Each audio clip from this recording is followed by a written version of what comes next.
2 ఏళ్ల కాలానికి దగ్గర వచ్చింది కాబట్టి మరి ఎన్నికలు కూడా వస్తుంటాయి. ఎందుకంటే ఇంకా కొన్ని నెలల్లో కూడా ఎన్నికల మోడ్లో కూడా తెలంగాణతో 3 years అయిపోయిన సందర్భంగా పొలిటికల్ మోడ్ అనేది కూడా వస్తుంటుంది. కాబట్టి మరి పిసిసి ఏమన్నా మారుస్తారు, అటువంటి ఏమన్నా వచ్చిందా అని జగ్గారెడ్డి మాటలు చూస్తే కొంత అనుమానాలు వ్యక్తమవుతున్నాయి. మరొక పక్క అసలు జగ్గారెడ్డి ఏది మాటలే సెన్సేషనల్ అవుతుంది. కాబట్టి పొలిటికల్ గా గతంలో మీరు అన్నట్టుగానే ముఖ్యమంత్రి అవుతానని జగ్గారెడ్డి గతంలో కూడా కొన్ని సందర్భాల్లో చెప్పినటువంటి సిచ్యువేషన్ ఉంది. కానీ ఇప్పుడు ఎజెండాలో తను ముఖ్యమంత్రిగా లేదు. ముఖ్యమంత్రికి సంబంధించి కూడా లైన్ లో ఉత్తమ్ కుమార్ రెడ్డి ఉన్నాడంటూ ఏదైతే ఉందో ఉత్తమ్ కుమార్ రెడ్డికి సంబంధించి పెద్ద బాంబే వెళ్చారు. రేవంత్ రెడ్డికి సంబంధించి గతంలో ఎప్పుడైతే రేవంత్ రెడ్డి ముఖ్యమంత్రి అయ్యారు అప్పటి నుంచి ఉత్తమ్ కుమార్ రెడ్డి కానివ్వండి, కోమటిరెడ్డి వెంకటరెడ్డి కానివ్వండి, ఇతర పార్టీలో ఉన్నటువంటి శ్రీధర్ బాబు ఇట్లాంటి సీనియర్ నాయకుల పేర్లు అందరూ కూడా వాళ్ళ పేర్లు కూడా ముఖ్యమంత్రిగా కూడా నెక్స్ట్ రేస్ లో ఉన్నారని వినిపించింది. మరొక పక్క అక్కడ ఇప్పుడున్నటువంటి ముఖ్యమంత్రి రేవంత్ రెడ్డి నేనే 10 ఏళ్ళు ఉంటున్నారు. కానీ కాంగ్రెస్ లో మాత్రం అంతర్గతంగా ఇంకా సీఎం పోటీకి కానివ్వండి, సీఎం కు సంబంధించి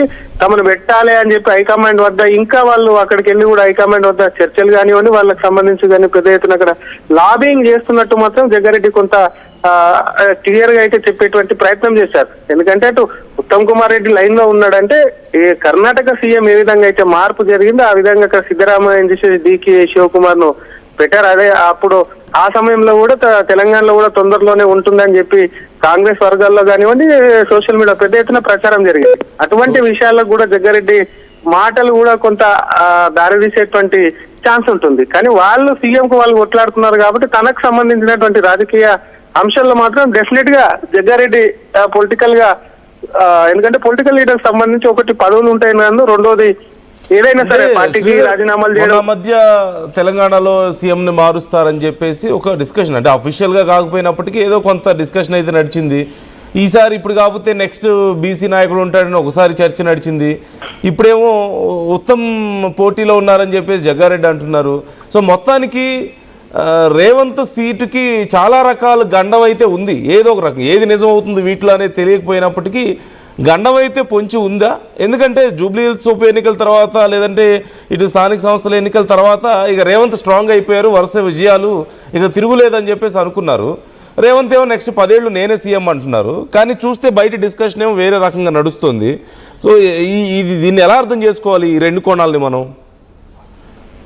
డెఫినెట్ గా నందు అటు రేవంత్ రెడ్డి సీటు చిన్నం గండంలానే ఉందని చెప్పుకోవాలి. ఎందుకంటే కాంగ్రెస్ లో రేవంత్ రెడ్డి కంటే ముందు చాలా మంది సీనియర్లు ఉన్నారు. ఉత్తమ్ కుమార్ రెడ్డితో పాటు ఇతర నాయకులు సైతం కూడా సీఎం సీట్ కోసం పోటీ పడ్డారు. బట్టి సైతం కూడా రేస్ లో ఉన్నారు. ఇవన్నీ కూడా గతంలో నుంచి అటు ఢిల్లీ వెళ్ళి కూడా లాబింగ్ నడుస్తుంది. దానికి సంబంధించి కూడా ఢిల్లీలో పెద్ద ఎత్తున నేతలు కూడా అటు రేవంత్ రెడ్డి ప్రభుత్వం పైన ఇక్కడ అవలంబిస్తున్న విధానాలు కానివ్వండి, ప్రజల్లో పెరుగుతున్నటువంటి వ్యతిరేకత అనుకూలతల గురించి అన్నిటి గురించి కూడా ఎప్పటికప్పుడు రిపోర్ట్ సొంత పార్టీ ఏదైనా కొంత రిపోర్ట్ ఇచ్చి రేవంత్ రెడ్డి మీద నెగిటివ్ చేస్తున్నారన్న ప్రచారం కూడా గతంలో నుంచి ఉంది. అది కంటిన్యూ అవుతూ వస్తా ఉంది. మీరు అన్నట్టుగా పదవీ గండం ఏదైతే ఉందో అది రేవంత్ రెడ్డికి నిజంగానే సీనియర్ల నుంచి ఎప్పటి నుంచో ఉంది. అయినప్పటికీ కొన్ని ఎలక్షన్లకు సంబంధించినటువంటి అంశం కానివ్వండి, మరొక పక్క ప్రస్తుతం ఉన్నటువంటి పరిస్థితుల్లో ఒకవేళ రేవంత్ రెడ్డిని డిస్టర్బ్ చేస్తే ఆ ప్రజాదరణ పొందినటువంటి నాయకుడు ఆ ఫేమ్ ఉన్నటువంటి నేతను పెట్టాలని చెప్పి కాంగ్రెస్ కు కొంత ఆలోచన ఉంటుంది. డిస్టర్బ్ చేస్తే మాత్రం ఉన్నటువంటి 2-3 రాష్ట్రాల్లో తెలంగాణ పోతే ఇబ్బంది అవుతుంది. కాబట్టి ఈ పరిస్థితుల్లో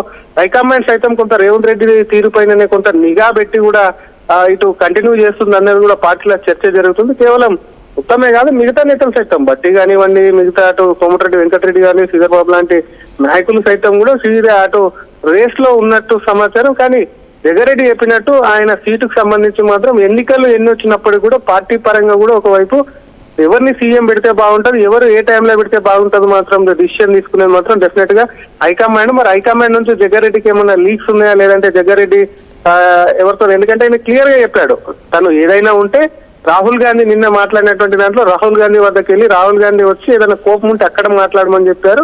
ఇంటర్నల్ గా నేను ఏం మాట్లాడినా బయటకు వస్తుంది కాబట్టి ఇంటర్నల్ మీటింగ్ కు వెళ్ళట్లేదు అని చెప్పారు. కాబట్టి ఇంటర్నల్ గా ఏదైనా పార్టీలో జగ్గారెడ్డి చాలా సీనియర్, ఆయనకు హైకమాండ్ లో సైతం చాలా మంది తెలిసిన వాళ్ళు ఉంటారు. కాబట్టి ఏదైనా లీక్ ఏదైనా ఇచ్చి ఉంటారేమో అక్కడ జరుగుతున్నటువంటి పరిణామాలు ఆయనకు సీఎం విషయంలో కానొచ్చు, జగ్గారెడ్డి వ్యక్తిగతంగా మాట్లాడినటువంటి విషయంలో కూడా ఆయనకు ఏదైనా సమాచారం ఉండొచ్చు. ప్రస్తుతం జగ్గారెడ్డి మాట్లాడినటువంటి మాటలు చూస్తున్నప్పుడు డెఫినెట్ గా ఒకటి పిసిసి అయిన ఉండాలి, రాజకీయంగా ఇంకేదైనా డిసిషన్ ఉన్నా తీసుకొని ఉండాలి.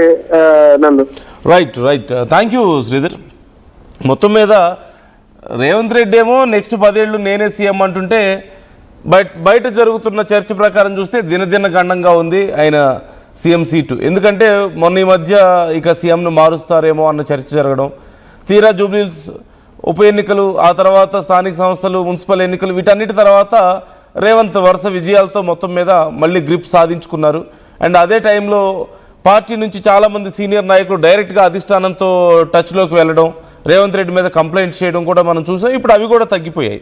సో ఇక అంతా ఏం బాగానే ఉంది అనుకుంటున్న టైంలో మళ్ళీ ఒకానొక సమయంలో బీసీ నాయకుడు అని చెప్పేసి అన్నారు. నెక్స్ట్ ఇప్పుడేమో జగ్గారెడ్డి, ఉత్తమ్ కుమార్ రెడ్డి ఉంటారు నెక్స్ట్ సీఎం రేస్లో, మరి వాళ్ళు చూసుకుంటారని చెప్పి మాట్లాడిన మాట రేవంత్ రెడ్డి సీటుకి గండం పొంచే ఉంది అనడానికి మాత్రం ఒక ఊతాన్ని ఇస్తుంది. మరి నిజంగా వీళ్ళు ఇవన్నీ కూడా నిజం అవుతాయా, వీటిలో ఏది నిజం అవుతుంది అనేది ఎవరు చెప్పడం కష్టమే. ఎందుకంటే బీసీ అభ్యర్థిని పెట్టాలి అని చెప్పేసి బట్టి లైన్లో ఉన్నారని చెప్పేసి కూడా ఒకనొక టైంలో చర్చ జరిగింది. సో వీటిలో ఏది నిజం అవుతుంది, ఏది కాదు అనేది చెప్పడం కొంచెం కష్టమే. బట్ స్టిల్ ఇన్ని వాదనలు, ఇన్ని రకాల ఆలోచనలు తెర మీద ఉన్నాయి కాబట్టి ఖచ్చితంగా కొంత దినదిన గండంలాగే ఉంది రేవంత్ రెడ్డి పరిస్థితి. అయితే ఇప్పటికిప్పుడు ఏమన్నా అవుతుందా అంటే ఏమీ కాకపోవచ్చు. కాకపోతే నెక్స్ట్ టర్మ్కి ఎలా ఉంటుందనేదే కొంత చర్చ జరుగుతుంది. మరోవైపు హైడ్రా లాంటివి కొన్ని వ్యతిరేకతలు పోవాలంటే అభ్యర్థిని మారిస్తే బాగుంటుందన్న చర్చ ఇప్పటికే కాంగ్రెస్లో మొదలైనట్లుగా కనపడుతుంది. మోర్ ఆఫ్ రేవంత్ రెడ్డికి వ్యతిరేకంగా ఒక కోటరీ ఏర్పడడం, కొంతమంది సీనియర్ నాయకులు అందులో ఉండడం, డైరెక్ట్గా అధిష్టానంతో చర్చలు జరుపుతూ ఉండడం, రేవంత్ మీద కంప్లైంట్స్ చేస్తూ ఉండడం, ఇవన్నీ కూడా మనం చూస్తూనే ఉన్నాం. మరోవైపు జగ్గారెడ్డి పరిస్థితి ఏంటి అనేది చర్చ. మరి ఇప్పుడు ఎమ్మెల్యేగా కాకుండా, మంత్రిగా కాకుండా ఇప్పుడు నెక్స్ట్ ఏం చేయబోతున్నారు? ఖచ్చితంగా ఆయనకి ఏదో పెద్ద ఆశ ఉంది అంటే మేబీ పార్టీ పదవులు అయి ఉండొచ్చేమో. నెక్స్ట్ ఏం జరగబోతుంది? మంత్రివర్గ విస్తరణలో అవకాశం లేదు కాబట్టి పార్టీ పదవుల్లో ఏమైనా ఎక్స్పెక్ట్ చేసే అవకాశం ఉందా అనేది ఇప్పుడు చర్చ. అంటే టీపీసీసీ లాంటివి ఏమన్నా ఎక్స్పెక్ట్ చేస్తారా అనేది చర్చ నడుస్తుంది. అఫ్కోర్స్ సీనియర్ నాయకుడు, మంచి గుర్తింపు ఉంది. గెలిచినా గెలవకపోయినా ఆయనకంటూ ఒక రికగ్నేషన్ అనేది ఎప్పటికీ ఉంటుంది. ఆయన వర్కింగ్ స్టైల్ కొంచెం డిఫరెంట్గానే ఉంటుంది పార్టీలో. సో మరి అలాంటివి ఏమైనా ఎక్స్పెక్ట్ చేస్తున్నారా? మరి నవంబర్ లోపు అని చెప్పి అంటున్నారు. నవంబర్ లోపు ఏం అద్భుతం జరగబోతోంది? ఆయనకున్న అతి పెద్ద ఆశ, అది కూడా చిన్నది కూడా కాదు, చాలా పెద్ద కోరిక ఉందని చెప్తున్నారు. ఇక అంత పెద్ద కోరిక ఏం నెరవేరబోతోంది అనేదే చర్చ. మీకేమనిపిస్తుంది?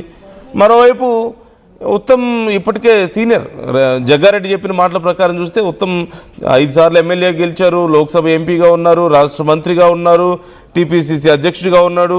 అలాగే ఒకానొక సమయంలో మహాకూటమి పెట్టిన సమయంలో అప్పుడు నాయకత్వం వహించారు 2018 టైంలో.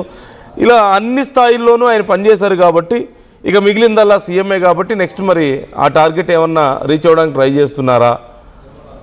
ఇలా చాలా రకాల కోణాలు ఉన్నాయి ఇందులో. మీకేమనిపిస్తుంది? మీ ఒపీనియన్స్ ఏంటి? జగ్గారెడ్డికున్న ఆ పెద్ద కోరిక ఏంటి? నవంబర్లో తీరబోయే ఆ కోరిక మీరేమన్నా గెస్ చేయగలుగుతారా? మరోవైపు రేవంత్ రెడ్డికి నిజంగానే ఉత్తమ్ కుమార్ రెడ్డి పోటీగా మారబోతున్నారా రాబోతున్న ఎన్నికల టైంకి? మీ అభిప్రాయాలను కూడా కామెంట్ చేయండి, మాతో షేర్ చేసుకోండి. పరిస్థితి వస్తుందా?